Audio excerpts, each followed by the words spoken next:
तो फाइनली दोस्तों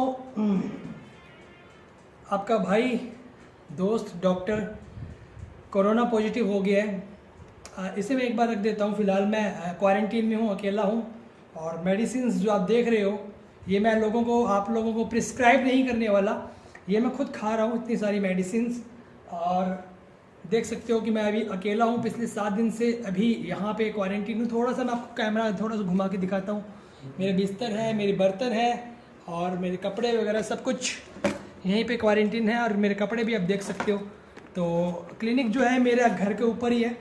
बहुत कुछ बचने की कोशिश की, बहुत केयर की, लेकिन उसके बावजूद कोरोना पॉजिटिव हो गया मैं।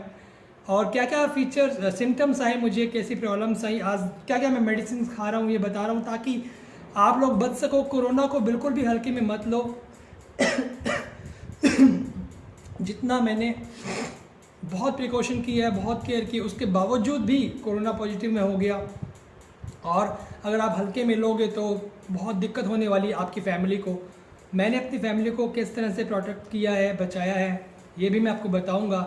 और ये मैं बता दूं, ये है सोडियम हाइपोक्लोराइड, जिसे मैं बार बार जब भी खांसता हूँ, जब भी मुझे छींक आती है, तो मैं आसपास के एरिया को सैनिटाइज करता रहता हूँ ताकि खांसी और छींक और सांस के द्वारा वायरस बाहर आते हैं वो जो है इससे ख़त्म हो जाते हैं। सैनिटाइज़र है, ऑक्सीजन पल्स मीटर है। मुझे हॉस्पिटल की ज़रूरत इसलिए नहीं पड़ी कि ऑक्सी पल्स मीटर में मेरी ऑक्सीजन लेवल जो आ रही है 95 आ रही है, फ़िलहाल 96 है, तो हॉस्पिटल जाने की ज़रूरत नहीं पड़ी। लेकिन पिछले 14 दिन से बहुत ज़्यादा परेशानी में, अभी लगभग 12 से 13 दिन हो गए हैं, बहुत ज़्यादा परेशानी में हूँ। अभी भी सिम्टम्स जो हैं सबसाइड नहीं हुए हैं। बहुत केयर की, पेशेंट्स आए, सबकी RT-PCR रिपोर्ट नेगेटिव थी मेरे पेशेंट्स की, उसके बावजूद मैं कोरोना पॉजिटिव हो गया। और क्या क्या मेडिसिन खा रहा हूँ ये तो मैं बताऊंगा। पहले सिम्टम बताता हूँ क्या क्या मुझे सिम्टम आए थे।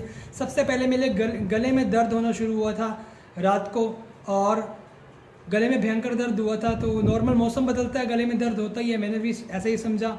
उसके बाद से मैंने गर्म पानी शुरू कर दिया पीना और मेडिसिन शुरू कर दी, एंटीबायोटिक शुरू कर दिए। दर्द अगले दिन बढ़ता गया, 5 से 7 दिन लगातार दर्द हुआ, गले में दर्द हुआ। उससे अगले दिन मुझे फीवर भी आया था, बहुत तेज़ फीवर आया था।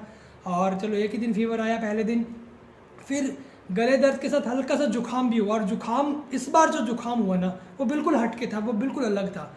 मतलब नाक बंद नहीं हुआ था, लेकिन नाक में जलन होती थी भयंकर।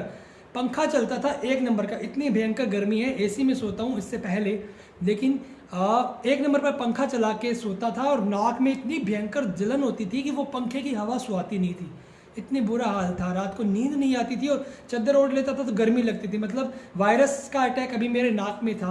5 दिन तक गले में दर्द रहा, एंटीबायोटिक्स लिए, पेन किलर लिए, एंटी इन्फ्लेमेटरी ली। 5 दिन में 3 बार मुझे बुखार आया, तो मुझे लगा वायरल ही है, कुछ ऐसा वैसा नहीं है, नॉर्मल वायरल है। लेकिन आज तक कभी हुआ नहीं कि गले में दर्द हो, गले में जो है अल्सर हो गए हो। 5 दिन तक चले एंटीबायोटिक लेने के बाद, 2 से 3 दिन में नॉर्मल हो जाते हैं। फिर थोड़ी बहुत जो है खांसी बहुत शुरू हो गई, हल्की फुल्की, सांस में थोड़ा सा मुझे तकलीफ़ हुआ। और इस दौरान मुझे घर आना था, मैं जयपुर था, इसी दौरान मुझे घर आना था। घर पे मेरे बच्चे हैं, मेरा छोटा बच्चा है, मेरी वाइफ है, मम्मी पापा, भाई बहन, दादा दादी, सब कुछ हैं। तो उनको बचाने के लिए मैंने क्या किया, घर पे पहुंचने से 1 दिन पहले जयपुर में अपना कोरोना टेस्ट करवाया। B लैब से, प्राइवेट लैब से करवाया ताकि रिपोर्ट जल्दी आई। दोपहर को मैं रिपोर्ट देने गया, रात को जयपुर से हम चल पड़े वापस। और सुबह जैसे ही 7:30 बजे गंगानगर पहुंचा, 7:30 बजे मेरे हाथ में रिपोर्ट जो थी मोबाइल में आ गई थी पॉजिटिव की। और वहीं से मैं क्वारंटीन होना शुरू हो गया। और ऑक्सीजन पल्स लेवल नॉर्मल था, लेकिन सिम्टम्स, खांसी हल्की फुल्की आती है, खांसी की दवाई है, बेटाडीन गार्गल है, ये पत्ता लगभग ख़त्म हो गया। विटामिन C है जिससे इम्यूनिटी बूस्ट होती है। जिंकोविट मल्टीविटामिन है, इससे भी इम्यूनिटी बूस्ट होती है। एजिथ्रोमाइसिन 500 mg, आप देख सकते हो पिछले 5 दिन से खा रहा हूँ रोजाना 1 टेबलेट। एनर्जल, ताकि बॉडी में ट्रेस एलिमेंट्स की कमी ना हो, ये पानी में घोल के मैं पीता हूँ रेगुलर। और एंटी इन्फ्लामेटरी। और पिछले 3 दिन से भी बुखार नहीं हुई, लेकिन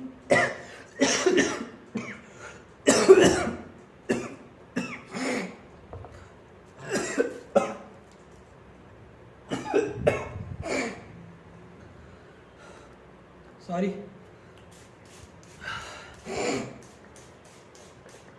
अभी भी सिम्टम्स जो है सबसाइड्स नहीं हुए, पूरी तरह से ठीक नहीं हुए। लगभग 12 से 13 दिन हो गए हैं।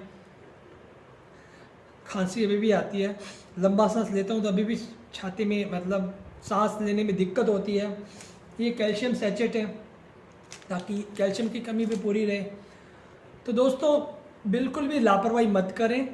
और इसके अलावा दोस्तों मैं जो है मैंने बता दूं कि डेक्सोना इंजेक्शन भी लगाए। रेमडेसिविर की जो शॉर्टेज चल रही है, लेकिन डेक्सोना इंजेक्शन अभी बहुत ज़्यादा कारगर है कोरोना में। आप जो है बिल्कुल भी बिना डॉक्टर के प्रिस्क्रिप्शन के मेडिसिन ना लें।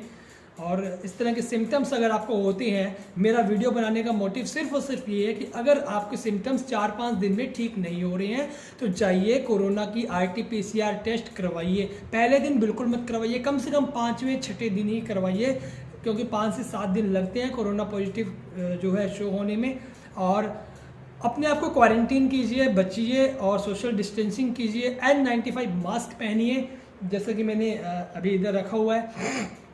और दोस्तों बिल्कुल भी हल्के मत लीजिए। सबसे पहले अगर आप ठीक भी हो जाते हो 5 से 7 दिन, तो भी 14 दिन के क्वारंटीन में रहिए, क्योंकि 14 दिन का क्वारंटीन बहुत ज़रूरी है आपकी फैमिली के लिए। भले ही आप ठीक हो जाओ, अब लगभग मैं एक तरह से 80% अपने आप को ठीक मान रहा हूँ, लेकिन फिर भी अपनी फैमिली के कांटेक्ट में बिल्कुल नहीं जा रहा। मेरे बर्तन अलग है, मेरा खाना आता है वहाँ पे टेबल पड़ा है, बाहर टेबल पे रख दिए। मेरे बर्तन मैं बाहर रख देता हूँ, उसी में चाय डाल दी जाती है, उसी में खाना आ जाता है और मैं मेरे बर्तन उठा के ले आता हूँ, खाता हूँ, धो लेता हूँ।